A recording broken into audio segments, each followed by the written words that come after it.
ಓಂ ದೇವ್ಯಾಹತೆ ತತ್ರ ಮಹಾಸುರೇಂದ್ರೇ ಸೇಂದ್ರಾಸುರಾವನ್ಹಿ ಪುರೋಗಮಾಸ್ತಾಂ ಕಾತ್ಯಾಯನೀಂ ತುಷ್ಟುವರಿಷ್ಠಲಾಭಾದ್ವಿಕಾಶಿ ವಕ್ತ್ರಾಬ್ಜ ವಿಕಾಶಿತಾಶಾಃ ದೇವಿ ಪ್ರಪನ್ನಾರ್ತಿಹರೆ ಪ್ರಸೀದ ಪ್ರಸೀದ ಮಾತರ್ಜಗತೋಖಿಲಸ್ಯ ಪ್ರಸೀದ ವಿಶ್ವೇಶ್ವರಿ ಪಾಹಿ ವಿಶ್ವಂ ತ್ವಮೀಶ್ವರೀ ದೇವಿ ಚರಾಚರಸ್ಯ. ಶ್ರೀ ಗುರುಭ್ಯೋ ನಮಃ. ಹರಿ ಓಂ. ಆತ್ಮೀಯ ಪ್ರಿಯ ಪ್ರೇಕ್ಷಕ ಮಿತ್ರರೇ, ನಿಮ್ಮೆಲ್ಲರ ಜೀವನ ಸುಖಕರ, ಲಾಭಕರ, ಸಮೃದ್ಧಿಕರವಾಗಿರಲಿ ಅಂತ ನನ್ನ ಆರಾಧ್ಯ ದೇವಿ ಹೊರನಾಡು ಅನ್ನಪೂರ್ಣೇಶ್ವರಿಯ ಪಾದಗಳಿಗೆ ನಮಸ್ಕರಿಸ್ತಾ, ಪ್ರಿಯ ಪ್ರೇಕ್ಷಕ ಮಿತ್ರರೇ, ಜೂನ್ ತಿಂಗಳ ಮೇಷರಾಶಿಯ ಮಾಸ ಭವಿಷ್ಯ ಹೇಗಿದೆ ಅನ್ನುವಂಥದ್ದನ್ನು ಈ ವಿಡಿಯೋಲಿ ನಾವು ನೋಡೋಣ. ಪ್ರಮುಖವಾಗಿ ಈ ತಿಂಗಳು ದೊಡ್ಡ ದೊಡ್ಡ ಬದಲಾವಣೆಗಳು ಏನೂ ಕಾಣ್ತಾ ಇಲ್ಲ. ಯಾಕೆಂದರೆ ಈ ಹಿಂದೆ ದೊಡ್ಡ ಬದಲಾವಣೆಗಳು ಆಗೋಯ್ತು. ಗುರು ಆಗ್ಬೋದು, ಶನಿ ಆಗ್ಬೋದು, ರಾಹು ಆಗ್ಬೋದು, ಕೇತು ಆಗ್ಬೋದು, 4 ಗ್ರಹಗಳ ದೊಡ್ಡ ಬದಲಾವಣೆಗಳನ್ನು ನಾವು ಕಂಡುಬಿಟ್ವಿ. ಈ ತಿಂಗಳಲ್ಲಿ ದೊಡ್ಡ ದೊಡ್ಡ ಬದಲಾವಣೆಗಳಿಲ್ಲ. ಸಿಂಹರಾಶಿಗೆ ಕುಜ ಪ್ರವೇಶ ಆಗ್ತಾರೆ 6ನೇ ತಾರೀಕು. ಅಂದರೆ ಮೇಷರಾಶಿಯವರಿಗೆ ನೀಚ ಸ್ಥಾನದಲ್ಲಿದ್ದಂಥ ಕುಜ, ಅಂದರೆ ನಿಮ್ಮ ರಾಶ್ಯಾಧಿಪತಿ ಕುಜ ತನ್ನ ಮಿತ್ರನ ಮನೆಗೆ ಬರ್ತಾನೆ ಅನ್ನುವಂಥದ್ದು ಮೇಜರ್ ಪ್ಲಸ್ ಪಾಯಿಂಟ್, ಪಾಸಿಟಿವ್ ಅಂತ ಹೇಳ್ಬೋದು ನಾವು. ಅದರ ಜೊತೆಗೆ ಬುಧ ತನ್ನ ಸ್ವಂತ ಮನೆಗೆ ಪ್ರವೇಶ ಮಾಡಿ ಒಂದು ಒಳ್ಳೆಯ ಯೋಗದಲ್ಲಿ ಬಂದು ಕುಳಿತುಕೊಳ್ತಾ ಇದ್ದಾರೆ. ಅದು 6ನೇ ತಾರೀಕೆ, ಜೂನ್ 6ನೇ ತಾರೀಕೆ ಬುಧ ತನ್ನ ಸ್ವಂತ ಮನೆಗೆ ಬರ್ತಾರೆ. ಇನ್ನು 15ನೇ ತಾರೀಕು ರವಿ ಅಂದರೆ ಸೂರ್ಯ ಶತ್ರುವಿನ ಮನೆಯಿಂದ ಮಿತ್ರನ ಮನೆಗೆ ಹೋಗಿ 3ನೇ ಸ್ಥಾನದಲ್ಲಿ ಇರ್ತಾರೆ. ಇನ್ನು 22ನೇ ತಾರೀಕು ಬುಧ ಬೇಗ ತಮ್ಮ ಸ್ಥಾನವನ್ನು ಬದಲಾವಣೆ ಮಾಡಿಕೊಂಡು ಶತ್ರುವಿನ ಮನೆಗೆ ಹೊರಟು ಬಿಡ್ತಾರೆ. ಆದರೂ ಸಹ 22ನೇ ತಾರೀಕುವರೆಗೂ ಅದ್ಭುತವಾಗಿದೆ ಮೇಷರಾಶಿಯವರಿಗೆ ಬುಧನಿಂದ. ಇನ್ನು ಶುಕ್ರ ಶತ್ರುವಿನ ಮನೆಯಲ್ಲಿದ್ದರೂ, ಅಂದರೆ ನಿಮ್ಮ ಮನೆಯಲ್ಲಿದ್ದರೂ ಕೂಡ ಈ ತಿಂಗಳ ಅಂತ್ಯದಲ್ಲಿ 29ನೇ ತಾರೀಕು ತನ್ನ ಸ್ವಂತ ಮನೆಗೆ ಹೋಗಿ ಸೇರ್ತಾರೆ. ಯೋಗ ಪ್ರಾರಂಭ ಆಗುತ್ತೆ. ಅದು ಬರೋ ತಿಂಗಳ ಭವಿಷ್ಯಕ್ಕೆ ಹೊರಟು ಬಿಡುತ್ತೆ. ಇನ್ನು ಈ ತಿಂಗಳು ಬುಧ ಜಯಂತಿ ಅನ್ನುವಂಥದ್ದನ್ನು ನಾವು ಆರಾಧನೆ ಮಾಡ್ಬೋದು. ಬುಧ ಜಯಂತಿ ಯಾವತ್ತು ಬರುತ್ತೆ? 21ನೇ ತಾರೀಕು ಜೂನ್ ತಿಂಗಳಲ್ಲಿ ಬುಧ ಜಯಂತಿ. ಯಾರ್ಯಾರ ಜಾತಕದಲ್ಲಿ ಬುಧ ಚೆನ್ನಾಗಿಲ್ಲ, ಬುಧನಿಂದ ಸಮಸ್ಯೆಗಳು ಉಂಟಾಗ್ತಾ ಇದೆ, ಬುಧ ವಿದ್ಯೆಗೆ ಅಧಿಪತಿ, ಬುದ್ಧಿಗೆ ಅಧಿಪತಿ, ಮೆಮೊರಿ ಪವರ್ಗೆ ಅಧಿಪತಿ, ವ್ಯಾಪಾರಕ್ಕೆ ಅಧಿಪತಿ, ಇವೆಲ್ಲದರಲ್ಲಿ ಯಾರಿಗೆ ಸ್ವಲ್ಪ ತೊಂದರೆಗಳಿದೆಯೋ ಅಂಥವರೆಲ್ಲರೂ ಕೂಡ ಬುಧ ಜಯಂತಿ ದಿನ ಬುಧನನ್ನು ಆರಾಧನೆ ಮಾಡೋದ್ರಿಂದ, ಬುಧ ಗ್ರಹವನ್ನು ಆರಾಧನೆ ಮಾಡೋದ್ರಿಂದ, ಅರ್ಥಾತ್ ಬುಧ ಅಂತಂದರೆ ಮಹಾವಿಷ್ಣುವನ್ನು ಆರಾಧನೆ ಮಾಡೋದ್ರಿಂದ ಖಂಡಿತವಾಗಲೂ ಈ ಸಮಸ್ಯೆಗಳು, ವಿದ್ಯೆಯ ಸಮಸ್ಯೆ, ಬುದ್ಧಿಯ ಸಮಸ್ಯೆ, ಮೆಂಟಲ್ ಇಶ್ಯೂಸ್ ಸಮಸ್ಯೆ, ವ್ಯಾಪಾರದಲ್ಲಿ ಆಗುವಂಥ ಸಮಸ್ಯೆಗಳೆಲ್ಲ ದೂರ ಆಗಿ ಪ್ಲಸ್ ಪಾಯಿಂಟ್ ಆಗುತ್ತೆ. ಇದು ಈ ಮಾಸದ ವಿಶೇಷತೆಗಳಾದರೆ, ಇನ್ನು ಹೇಗಿದೆ ಭವಿಷ್ಯ ನೋಡಿ. ನಿಮ್ಮ ರಾಶ್ಯಾಧಿಪತಿ ಹಾಗೂ ಅಷ್ಟಮಾಧಿಪತಿ ಮೇಷರಾಶಿಯವರಿಗೆ ತಮ್ಮ ಶರೀರ ಸ್ಥಾನಕ್ಕೆ ಮತ್ತು ವಿಶೇಷವಾಗಿ ಅದೃಷ್ಟ ಸ್ಥಾನಕ್ಕೆ ಅಧಿಪತಿಯಾದಂಥ ಕುಜ 1ನೇ ತಾರೀಕಿಂದ 5ನೇ ತಾರೀಕು ರಾತ್ರಿ, ಅಂದರೆ 6ನೇ ತಾರೀಕು ಬೆಳಗ್ಗಿನ ಜಾವದವರೆಗೂ ನಿಮಗೆ ನೆಗೆಟಿವ್ ಆಗೇ ಇರ್ತಾರೆ. ಮೊದಲ 6 ದಿನಗಳ ಕಾಲ ಮೇಷರಾಶಿಯವರಿಗೆ ತಮ್ಮ ರಾಶ್ಯಾಧಿಪತಿಯಿಂದ ಒಳ್ಳೆ ಫಲ ಇಲ್ಲ. ಅದೇ 6ನೇ ತಾರೀಕು ಕಳೆದು ಬಿಟ್ರೆ 6ನೇ ತಾರೀಕಿನಿಂದ ಅದ್ಭುತವಾದಂಥ ಯೋಗಕಾರಕನಾದಂಥ ಕುಜ ನಿಮ್ಮ ರಾಶಿಗೆ ಪಂಚಮಕ್ಕೆ ಬರ್ತಾರೆ. ಪಂಚಮಕ್ಕೆ ಕುಜ ಬರೋದ್ರಿಂದ ನೀವು ರಿಯಲ್ ಎಸ್ಟೇಟ್ ಬಿಸ್ನೆಸ್ ಮಾಡ್ತಾ ಇದ್ರೆ, ಭೂಮಿ ಸಂಬಂಧಪಟ್ಟಂಥ ವ್ಯವಹಾರ ಹಾಗೂ ವ್ಯಾಪಾರ ಮಾಡ್ತಾ ಇದ್ರೆ ಖಂಡಿತ 6ನೇ ತಾರೀಕು ನಂತರ ಜಯತ್ವ ಪ್ರಾಪ್ತಿ. ಹಾಗೆ ವ್ಯವಸಾಯ ಮಾಡುವಂಥ ರೈತರಿಗೆ ಅತ್ಯುತ್ತಮವಾದ ಶುಭ ಫಲ, ಹಾಗೂ ಭೂಮಿಯನ್ನು ನಂಬಿ ಜೀವನ ಮಾಡ್ತಾ ಇರ್ತಕ್ಕಂಥ ಅಷ್ಟೂ ಜನಕ್ಕೂ, ಸಿವಿಲ್ ಕಾಂಟ್ರಾಕ್ಟ್ಸ್ ಇಂದ ಮೇಸ್ತ್ರಿವರೆಗೂ ಪ್ರತಿಯೊಬ್ಬರಿಗೂ ಕೂಡ 6ನೇ ತಾರೀಕು ನಂತರ ಶುಭ ಫಲ ಅನ್ನುವಂಥದ್ದು ಪ್ರಾಪ್ತಿಯಾಗುತ್ತೆ. ಮೂಳೆ, ರಕ್ತ, ಮಾಂಸ ಮತ್ತು ವಿಶೇಷವಾದಂಥ ಶಕ್ತಿ ಇವೆಲ್ಲ ನಿಮ್ಮ ದೇಹದಲ್ಲಿ ಕುಗ್ಗಿದ್ರೆ 6ನೇ ತಾರೀಕು ನಂತರ ಮೇಷರಾಶಿಯವರಿಗೆ ಮೂಳೆ ಗಟ್ಟಿ ಆಗಕ್ಕೆ ಶುರುವಾಗುತ್ತೆ, ರಕ್ತ ಉತ್ಪತ್ತಿ ಚೆನ್ನಾಗಾಗತ್ತೆ, ಮಾಂಸಖಂಡಗಳ ಬಲ ಹೆಚ್ಚಾಗತ್ತೆ, ತನ್ಮೂಲಕ ಆರೋಗ್ಯದಲ್ಲಿ ಸ್ಥಿರವಾದ ಅಭಿವೃದ್ಧಿಯನ್ನು ಕಾಣುವುದರಲ್ಲಿ ಸಂದೇಹನೇ ಇಲ್ಲ. ಇನ್ನು ಭೂಮಿಯನ್ನು ಖರೀದಿ ಮಾಡಬೇಕು ಅಥವಾ ಮಾರಬೇಕು ಅನ್ನುವಂಥದ್ದಾದರೆ ಈ 6ನೇ ತಾರೀಕು ನಂತರ ನಿಮ್ಮ ಒಂದು ಸ್ಟೆಪ್ಪನ್ನು ಶುರು ಮಾಡಿ ಖಂಡಿತವಾಗಲೂ ಯಶಸ್ಸನ್ನು ನೀವು ಕಾಣಬಹುದು. ಇನ್ನು ರಾಶಿಯಿಂದ 2 ಮತ್ತು ಏಳನೇ ಮನೆ ಅಧಿಪತಿಯಾದಂಥ ಶುಕ್ರ ನಿಮ್ಮ ರಾಶಿಯಲ್ಲೇ ಕುತ್ಕೊಂಡಿದ್ದಾರೆ, ಮೇಷ ರಾಶಿಯಲ್ಲೇ ಇದ್ದಾರೆ. ಈ ತಿಂಗಳು ಪೂರ್ತಿ ಮೇಷರಾಶಿಯಲ್ಲಿ ಇರ್ತಾರೆ. 29ನೇ ತಾರೀಕಿನವರೆಗೂ ಕುಟುಂಬ ಸ್ಥಾನ, ಧನಸ್ಥಾನ, ವಾಕ್ಸ್ಥಾನ, ವಿದ್ಯಾಸ್ಥಾನ ಹಾಗೂ ವಿವಾಹ ಸ್ಥಾನದಲ್ಲಿ ಅರ್ಧ ಬಲ ಅಂತ ಹೇಳ್ತೀವಿ. ಅರ್ಧ ಬಲ ಈ ತಿಂಗಳು. ಬರೋ ತಿಂಗಳು ಪೂರ್ತಿ ಬಲ ಇರುತ್ತೆ ಬಿಡಿ, ಈ ತಿಂಗಳು ಅರ್ಧ ಬಲ. ಕುಟುಂಬದಲ್ಲಿ ಒಂದಿನ ಚೆನ್ನಾಗಿರ್ತೀರಾ, ಒಂದಿನ ಸ್ವಲ್ಪ ಜಗಳ ಆಗುತ್ತೆ. ಹಣ ಸಂಪಾದನೆಯಲ್ಲಿ ಒಂದಿನ ಚೆನ್ನಾಗಿ ಸಂಪಾದನೆ ಮಾಡ್ತೀರಾ, ಒಂದಿನ ಲಾಸ್ ಆಗುತ್ತೆ. ಹಾಗೆ ನಿಮ್ಮ ಮಾತಲ್ಲಿ ತುಂಬ ಚೆನ್ನಾಗಿರುತ್ತೆ, ಸೋಂಬೇರಿತನ ಎಲ್ಲ ದೂರ ಆಗುತ್ತೆ. ಲವಲೌಕಿಯಿಂದ ಕೆಲಸ ಮಾಡ್ತೀರ ಒಂದಿನ, ಇನ್ನೊಂದಿನ ಸ್ವಲ್ಪ ಸೋಂಬೇರಿ ಆಗ್ಬಿಡ್ತೀರ. ಹಾಗೂ ವಿದ್ಯಾರ್ಥಿಗಳಿಗೆ ಅತ್ಯಂತ ಶ್ರೇಷ್ಠವಾದ ವಿದ್ಯೆಯ ಒಂದು ಅಭಿವೃದ್ಧಿ ಕಾಣ್ತಾ ಇರುತ್ತೆ, ಅದರಲ್ಲಿ ಸ್ವಲ್ಪ ಅಬ್ಸ್ಟ್ರಕಲ್ಸ್ ಬರ್ತಾ ಇರುತ್ತೆ. ಹಿಂಗಾಗೋಯ್ತು, ಹುಡುಗ ಸಿಕ್ಬಿಟ್ಟ, ಹುಡುಗಿ ಸಿಕ್ಬಿಟ್ಲು, ಇನ್ನೇನು ಮಾತುಕತೆ ಮುಗಿದೋಯ್ತು ಅನ್ನೋಷ್ಟೊತ್ತಿಗೆ ಅದು ಹಿಂದೆ ಬಂದುಬಿಡುತ್ತೆ. ಅಂದರೆ ಹೀಗೆ ಎಲ್ಲವೂ ಕೂಡ ಒಂದು ಸ್ವಲ್ಪ ಬ್ಯಾಲೆನ್ಸು ಇಂಬ್ಯಾಲೆನ್ಸ್ ಎರಡೂ ಆಗ್ತಾ ಇರುತ್ತೆ ಈ ತಿಂಗಳಲ್ಲಿ ಈ ಶುಕ್ರನಿಂದ ನಿಮಗೆ. ಹಾಗಾಗಿ ಸಾಧ್ಯವಾದಷ್ಟು ಅಮ್ಮನವರ ದೇವಸ್ಥಾನಕ್ಕೆ ಹೋಗಿ ಬನ್ನಿ. ಅಮ್ಮನವರನ್ನು ಆರಾಧನೆ ಅಂದರೆ ದೇವಿಯ ಆರಾಧನೆ ಮಾಡೋದ್ರಿಂದ ಶುಕ್ರ ಬಲಿಷ್ಠವಾಗಿ ಇದೆಲ್ಲವೂ ಕೂಡ ಪಾಸಿಟಿವ್ ಕಡೆಗೆ ಹೋಗುತ್ತೆ. ಇನ್ನು ನಿಮ್ಮ ರಾಶಿಯಿಂದ 3 ಮತ್ತು 6ನೇ ಮನೆ ಅಧಿಪತಿ ಧೈರ್ಯಸ್ಥಾನ, ಶೌರ್ಯಸ್ಥಾನ, ವಿಜಯಸ್ಥಾನ ಹಾಗೂ ಋಣಸ್ಥಾನ, ರೋಗಸ್ಥಾನ, ಶತ್ರುಸ್ಥಾನ ಇಷ್ಟಕ್ಕೂ ಅಧಿಪತಿಯಾದಂಥ ಬುಧ ತಮ್ಮ ಸ್ವಕ್ಷೇತ್ರಕ್ಕೆ ಬರ್ತಾ ಇದ್ದಾರೆ. 6ನೇ ತಾರೀಕಿಗೆ ಬರ್ತಾ ಇದ್ದಾರೆ. 6ನೇ ತಾರೀಕು ಬುಧ ತಮ್ಮ ಸ್ವಕ್ಷೇತ್ರಕ್ಕೆ ಬಂದು ಅತ್ಯಂತ ಯೋಗದ ಜಾತಕದಲ್ಲಿ, ಅಂದರೆ ಯೋಗದ ಜಾಗದಲ್ಲಿ ಅವರು ಕುಳಿತುಕೊಂಡು 80% ಸ್ಟ್ರಾಂಗ್ ಆಗಿ ಎಲ್ಲರಿಗೂ ಫಲವನ್ನು ಕೊಡ್ತಾ ಇರ್ತಾರೆ. ಮೇಷರಾಶಿಯವರಿಗೆ ವ್ಯಾಪಾರದಲ್ಲಿ ಉತ್ತಮವಾದಂಥ ಭವಿಷ್ಯ, ವಿದ್ಯೆಯಲ್ಲಿ ಉತ್ತಮವಾದಂಥ ಭವಿಷ್ಯ, ಇವೆಲ್ಲವೂ ನಿಮಗೆ ಬುಧನಿಂದ ಪ್ರಾಪ್ತಿಯಾಗತ್ತೆ. ಈ ತಿಂಗಳು ಪೂರ್ತಿ ಬುಧನಿಂದ ಯಾವುದೇ ಕೆಟ್ಟದ್ದು ನಿಮಗಿರಲ್ಲ. 6ನೇ ತಾರೀಕು ನಂತರ ಬುಧ ಅತ್ಯಂತ ಸಂತೋಷವಾದಂಥ ಒಂದು ಸ್ಥಾನವನ್ನು ನಿಮಗೆ ಕೊಡ್ತಾನೆ. ಹೊಸತಾದಂಥ ವ್ಯಾಪಾರವನ್ನು ಶುರು ಮಾಡಬೇಕಾ, ಇದೇ ಪ್ರಶಸ್ತವಾದ ಸಮಯ, ಖಂಡಿತ ಶುರು ಮಾಡಿ. ನಿಮ್ಮ ಬಿಸ್ನೆಸ್ ಎಕ್ಸ್ಪ್ಯಾನ್ಷನ್ ಮಾಡಬೇಕಾ, ಇದೇ ಖಂಡಿತವಾದಂಥ ಸಮಯ, ಶುರು ಮಾಡಿ. ಹಾಗೆ ಬುದ್ಧಿಕಾರಕ, ವಿದ್ಯಾಕಾರಕನಾಗಿರ್ತಕ್ಕಂಥ ಬುಧ ಮತ್ತೆ ಎಕ್ಸ್ಪೋರ್ಟ್ ಬಿಸ್ನೆಸ್ ಮಾಡುವಂಥ ವ್ಯಕ್ತಿಗಳಿಗೆ, ಫಾರಿನಲ್ಲಿ ಹೋಗಿ ವ್ಯಾಪಾರ ಅಥವಾ ಉದ್ಯೋಗ ಮಾಡಬೇಕಂತ ಬಯಸ್ತಾ ಇರ್ತಕ್ಕಂಥವ್ರಿಗೆಲ್ಲರಿಗೂ ಕೂಡ ಅತ್ಯುತ್ತಮವಾದಂಥ ಸುಸಂದರ್ಭ ಅಂತ ಹೇಳ್ಬೋದು. ಮಿಥುನದಲ್ಲಿ ಬುಧ ಇರೋದ್ರಿಂದ ಸ್ವಕ್ಷೇತ್ರ ಮೇಷರಾಶಿಯವರಿಗೆ ಒಳ್ಳೆ ಫಲ. ಈ ಮಧ್ಯೆ ಋಣ ಸ್ವಲ್ಪ ಸಾಲ ಬಾಧೆ ಕಡಿಮೆ ಆಗುತ್ತೆ ಈ ತಿಂಗಳು. ನಿಮಗೆ ರೋಗಗಳು ನಿಮಗೆ ಕಡಿಮೆ ಆಗುತ್ತೆ, ಒಳ್ಳೆ ಶರೀರ ಬಲ ಆಗುತ್ತೆ. ಶತ್ರುಗಳು ನಿಮ್ಮಿಂದ ದೂರ ಹೋಗ್ತಾರೆ, ಶತ್ರುಗಳಿಂದ ನಿಮ್ಗೇನು ಅಪಾಯ ಇಲ್ಲ. ಈ 3 ನಿಮಗೆ ಪ್ಲಸ್ ಪಾಯಿಂಟ್ ಆಯ್ತು. ಹೊಸ ಶತ್ರುಗಳು ಉತ್ಪತ್ತಿ ಆಗಲ್ಲ, ದೃಷ್ಟಿ ಬೀಳಲ್ಲ. ಈ ತಿಂಗಳು ನೀವೇನೇ ಮಾಡಿದ್ರು ಕೂಡ ನಿಮಗೆ ಸಫಿಷಿಯೆಂಟ್ ಆಗಿ ಭಗವಂತ ಅನುಗ್ರಹ ಮಾಡ್ತಾನೆ ಅಂತ ಹೇಳ್ಬೋದು. ಇನ್ನು ರಾಶಿಯಿಂದ 5ನೇ ಮನೆ ಅಧಿಪತಿ ಆಗಿರತಕ್ಕಂಥ ರವಿ, ಸೂರ್ಯ ಪ್ರಸ್ತುತ ಅಂತೂ ಶತ್ರುಸ್ಥಾನದಲ್ಲಿದ್ದಾರೆ. ಪೂರ್ವ ಪುಣ್ಯ ಸ್ಥಾನದ ಬಲ ಕಡಿಮೆ ಇದೆ. ದಾಯಾದಿಗಳ ಕಲಹಗಳು, ವ್ಯಾಜ್ಯಗಳು, ಕೋರ್ಟು ಕಚೇರಿ ತೀರ್ಮಾನಗಳು ಇವೆಲ್ಲವೂ ಕೂಡ ಸ್ಲೋ ಪ್ರಾಸೆಸ್ ಆಗಿ ಹೋಗುತ್ತೆ 1ನೇ ತಾರೀಕಿಂದ. 15ನೇ ತಾರೀಕು ನಂತರ ಯಾವಾಗ ಸೂರ್ಯ ತನ್ನ ಮಿತ್ರನ ಮನೆಗೆ ಬರ್ತಾರೋ, ಬುಧಾದಿತ್ಯ ಯೋಗ ಅನ್ನುವಂಥದ್ದೊಂದು ಉತ್ಪತ್ತಿ ಆಗುತ್ತೋ, ಅಲ್ಲಿಂದ ನಿಮಗೆ ವ್ಯಾವಹಾರಿಕವಾಗಿ ಅಭಿವೃದ್ಧಿ, ದಾಯಾದಿಗಳ ಕಲಹ ದೂರ ಆಗೋದು, ಕೋರ್ಟು ಕಚೇರಿಗಳಲ್ಲಿ ಸಕ್ಸಸ್ ಆಗುವಂಥದ್ದು.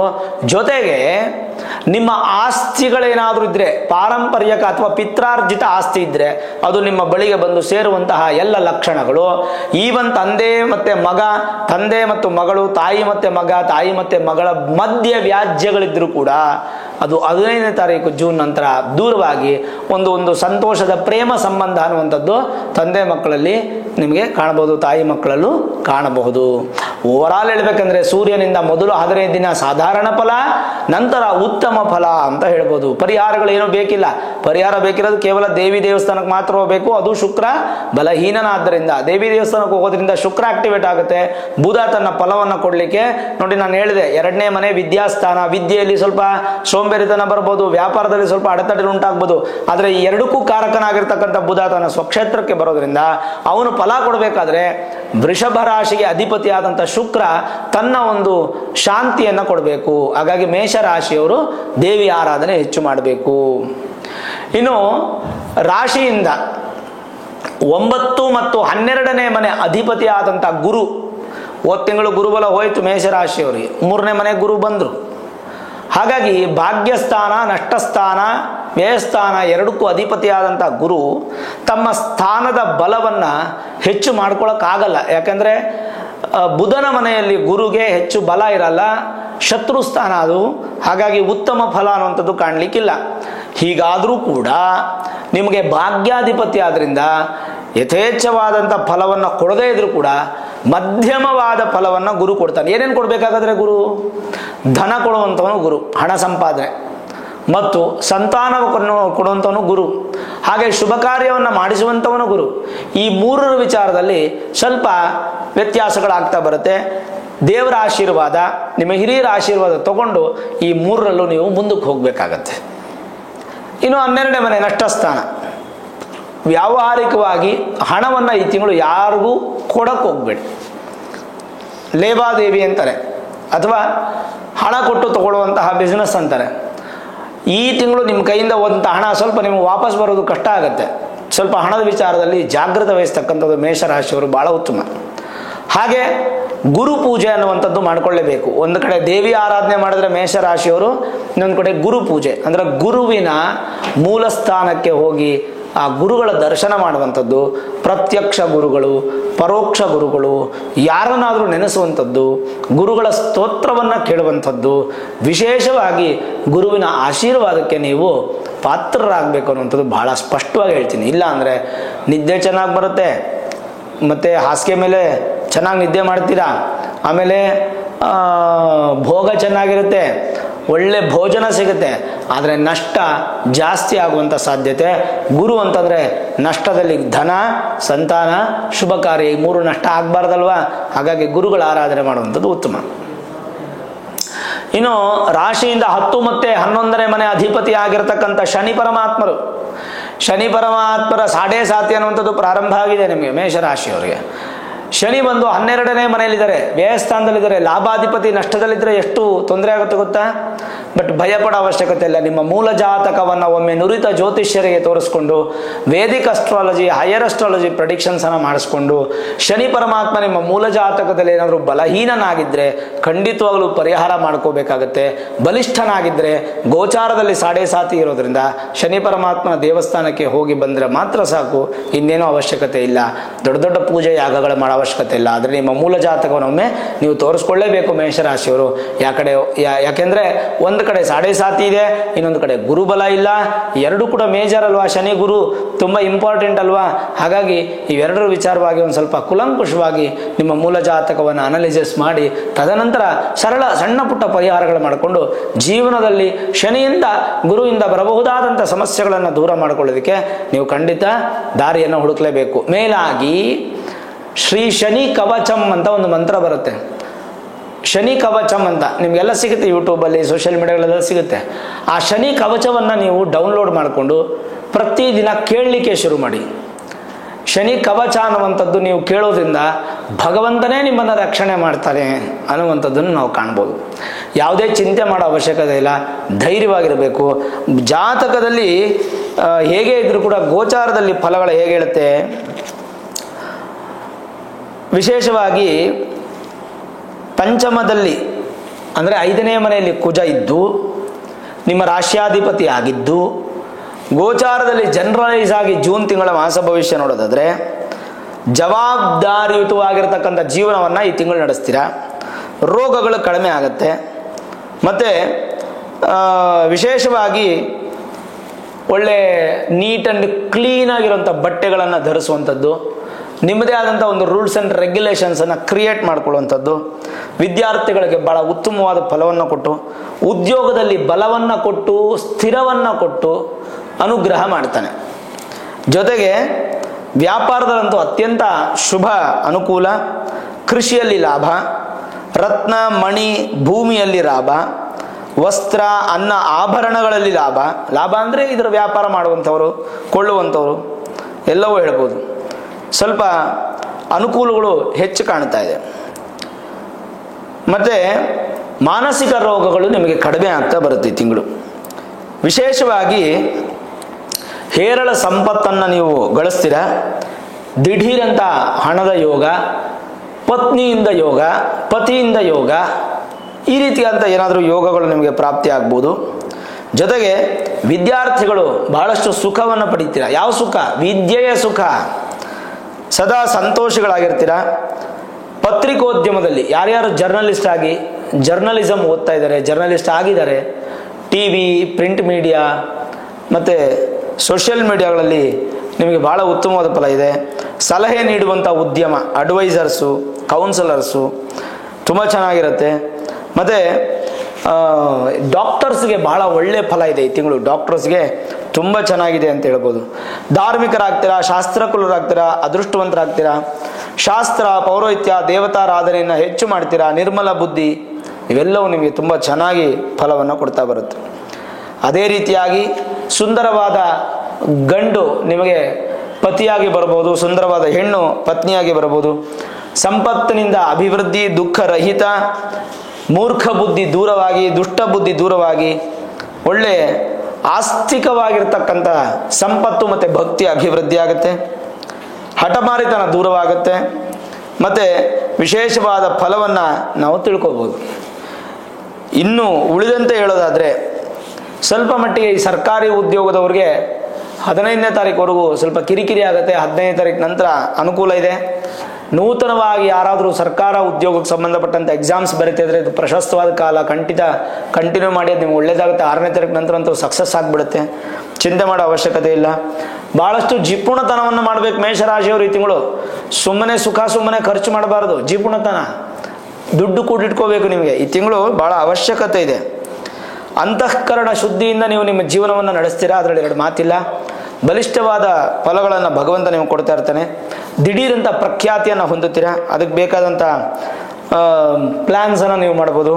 ವಿದ್ಯೆಯಲ್ಲಿ ಕೀರ್ತಿಯನ್ನು ಪಡ್ಕೊಂಡು ಸಂಗೀತ, ನಾಟ್ಯ, ನೃತ್ಯ, ವಾದ್ಯ ಈ ರೀತಿಯಾದಂಥ ಕಲೆಯಲ್ಲಿ ಅಭಿವೃದ್ಧಿಯಾಗಿ ಸಿನಿಮಾ ನಟರಿಗೆ ಎಲ್ಲರಿಗೂ ಕೂಡ ಸಿನಿಮಾ ಕ್ಷೇತ್ರದಲ್ಲಿ ಕೆಲಸ ಮಾಡುವಂಥವ್ರಿಗೆ, ವ್ಯಾಪಾರಿಗಳಿಗೆ, ನಟನೆ ಮಾಡುವಂಥವ್ರಿಗೆ, ಎಲ್ಲ ಕಲಾವಿದರಿಗೆ ತುಂಬ ಒಳ್ಳೆ ಫಲ ಅನ್ನುವಂಥದ್ದು ಸಿಗುತ್ತೆ. ತಾಯಿಯ ಆಶೀರ್ವಾದ ಹೆಚ್ಚು ಸಿಗುತ್ತೆ.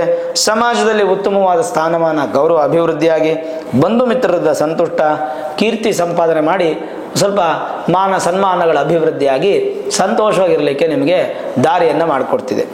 ನೆಗೆಟಿವ್ ಆದರೆ ಏನು? ಹಾಗಾದರೆ ಏನಪ್ಪ ನೆಗೆಟಿವ್ ಅಂತಂದರೆ, ಸ್ವಲ್ಪ ಮಟ್ಟಿಗೆ ನೀವು ಎಷ್ಟೇ ಪ್ರಯತ್ನ ಪಟ್ಟು ಸಹಾಯ ಮಾಡಿದ್ರು ಕೂಡ ಸಹಾಯ ಮಾಡಿಸ್ಕೊಂಡವರು ನಿಮ್ಮನ್ನು ದೂಷಿಸ್ತಾರೆ. ಇದೊಂದು ನೆಗೆಟಿವ್. ಆಮೇಲೆ ಹಣವನ್ನು ಕೊಡ್ಲಿಕ್ಕೆ ಹೋಗಬೇಡಿ, ಮತ್ತೆ ಬರಲ್ಲ. ಇದೊಂದು ನೆಗೆಟಿವ್. ಆಮೇಲೆ ಗುರುಗಳ ಆರಾಧನೆ ಮಾಡೋದ್ರಿಂದ ನಿಮಗೆ ಪಾಸಿಟಿವ್, ಮಾಡಲಿಲ್ಲ ಅಂದರೆ ಖಂಡಿತ ನೆಗೆಟಿವ್. ಯಾಕೆಂದರೆ ಗುರು ನಿಮಗೆ ಚೆನ್ನಾಗಿಲ್ಲ ಮೀನ್ಸ್ ಗುರುಬಲ ಹೋಯಿತು. ಅದ್ರ ಜೊತೆಗೆ ಶನೈಶ್ಚರನ ಆರಾಧನೆ ಮಾಡುವಂಥದ್ದು ಭಾಳ ಒಳ್ಳೆಯದು. ಪುಸ್ತಕವನ್ನು ಸರಸ್ವತಿ ಅಂತ ಭಾವನೆ ಮಾಡಿ ವಿದ್ಯಾರ್ಥಿಗಳು ಓದಬೇಕು. ಮೇಷರಾಶಿಯವರಿಗೆ ಈ ಒಂದು ತಿಂಗಳಲ್ಲಿ ಅತ್ಯುತ್ತಮವಾದಂಥ ಫಲ.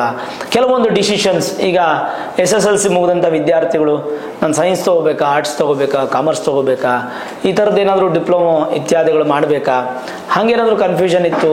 ಅಥವಾ ಸೆಕೆಂಡ್ PUC ಮುಗಿದಿದೆ, ಯಾವ ಕೋರ್ಸ್ ತೊಗೊಳ್ಬೇಕು, ಯಾವ ವೇಲ್ ಹೋಗಬೇಕು, ಯಾವ ಕಾಲೇಜಲ್ಲಿ ಹೋಗಬೇಕು, ಈ ಥರದ್ದೆಲ್ಲ ಕನ್ಫ್ಯೂಷನ್ಸ್ ಇರುತ್ತಲ್ಲ, ಎಲ್ಲವೂ ಕ್ಲಿಯರ್ ಆಗಿಬಿಡುತ್ತೆ. ಈ ತಿಂಗಳ 6ನೇ ತಾರೀಕಿಂದ ಎಲ್ಲವೂ ಕ್ಲಿಯರ್ ಆಗಿ ಒಂದು ಕನ್ಕ್ಲೂಷನ್ಗೆ ಬಂದ್ಬಿಡ್ತೀರಾ. ಯಾವುದೇ ಥರದ ಭಯಪಡೋ ಅವಶ್ಯಕತೆ ಇಲ್ಲ. ಒಟ್ಟಿನಲ್ಲಿ ಮೇಷರಾಶಿಯವರು ಶುಕ್ರ ನಿಮಗೆ ಸಾಧಾರಣ ಇರೋದ್ರಿಂದ ದೇವಿ ಆರಾಧನೆ ಮಾಡಬೇಕು. ಗುರುಬಲ ಹೋದ್ರಿಂದ ನೀವು ಗುರುಗಳ ದರ್ಶನ, ಗುರುಗಳ ಪ್ರಾರ್ಥನೆ, ಗುರುಗಳ ಮಂತ್ರ ಪಠನೆಯನ್ನು ಮಾಡಬೇಕು. ಮತ್ತು ಶನಿ ಸಾಡೆ ಸಾತಿ ನಡೀತಾ ಇರೋದ್ರಿಂದ ಮೂಲ ಜಾತಕವನ್ನು ತೋರಿಸ್ಕೊಂಡು ಮೂಲ ಜಾತಕದಲ್ಲಿ ಶನಿ ತೊಂದರೆ ಇತ್ತು ಅಂತಂದರೆ ಪರಿಹಾರ ಮಾಡ್ಕೋಬೇಕು. ತೊಂದರೆ ಇಲ್ಲ, ಚೆನ್ನಾಗಿದ್ದಾರೆ, ಜೀವನ ಪೂರ್ತಿ ಚೆನ್ನಾಗಿದ್ದಾರೆ ಅಂತಂದರೆ ಗೋಚಾರಕ್ಕೆ ಮಾತ್ರ ಶನಿ ದೇವಸ್ಥಾನಕ್ಕೆ ಹೋಗಿ ಬಂದರೆ ಸಾಕು. ಶನಿವಾರ ಪರಮಾತ್ಮನ ದರ್ಶನ ಮಾಡಿ ತಿಂಗಳಿಗೊಮ್ಮೆ ಎಳ್ಳೆಣ್ಣೆ ಅಭಿಷೇಕ ಮಾಡೋದ್ರಿಂದ ಮೇಷರಾಶಿಯವರಿಗೆ ಮತ್ತಷ್ಟು ಶುಭ ಫಲ. ಟೆಸ್ಟಿಂಗ್ ಟೈಮ್ ಅಷ್ಟೇ, ಏನೂ ಭಯಪಡಬೇಡಿ. ಮೇಷರಾಶಿಯವರು ಸಾಡೆ ಸಾತಿದೆಯಾ, ಅಯ್ಯೋ ಸಾಡೆ ಸಾತಿನ ಅಂತ ಭಯಪಡೋ ಅವಶ್ಯಕತೆ ಇಲ್ಲ. ಒಟ್ಟಾರೆಯಾಗಿ ಅನುಕೂಲವಾಗಿದೆ ಹೊರತು ಅನಾನುಕೂಲವಾಗಿ ಇಲ್ಲ. ಸಂತೋಷವಾದ ಜೀವನವನ್ನು ಈ ತಿಂಗಳು ಪಡಿತೀರಾ. ನಾನು ಹೇಳಿದಂಥ ಸುಲಭ ಪರಿಹಾರಗಳು ಮಾಡ್ಕೊಳ್ಳಿ, ಖಂಡಿತ ಒಳ್ಳೆಯದಾಗತ್ತೆ. ನೋಡಿದ್ರಲ್ಲ ವೀಕ್ಷಕರೇ, ಮೇಷರಾಶಿಯ ಮಾಸ ಭವಿಷ್ಯ ಜೂನ್ ತಿಂಗಳಲ್ಲಿ ಹೇಗಿದೆ ಅಂತ. ಈ ವಿಡಿಯೋ ಇಷ್ಟ ಆಗಿದ್ರೆ ಲೈಕ್ ಮಾಡಿ, ಶೇರ್ ಮಾಡಿ, ಮುಖ್ಯವಾಗಿ ನಮ್ಮ ಚಾನಲ್ಗೆ ಸಬ್ಸ್ಕ್ರೈಬ್ ಮಾಡಿ, ಬೆಲ್ ಐಕಾನನ್ನು ಪ್ರೆಸ್ ಮಾಡಿ. ಪ್ರತಿನಿತ್ಯ ನಾನು ಪೂಜೆ ಮಾಡುವಂತಹ ನನ್ನ ಆರಾಧ್ಯ ದೇವಿ ಹೊರನಾಡು ಅನ್ನಪೂರ್ಣೇಶ್ವರಿಯ ಆಶೀರ್ವಾದ ಅನುಗ್ರಹ ಸದಾಕಾಲ ಮತ್ತೊಮ್ಮೆ ನಿಮ್ಗೆ ಸಿಗಲಿ ಅಂತ ಪ್ರಾರ್ಥನೆ ಮಾಡ್ತಾ, ಸರ್ವೇ ಜನಾಃ ಸುಖಿನೋ ಭವಂತು, ಸಮಸ್ತ ಸನ್ಮಂಗಳಾನಿ ಭವಂತು.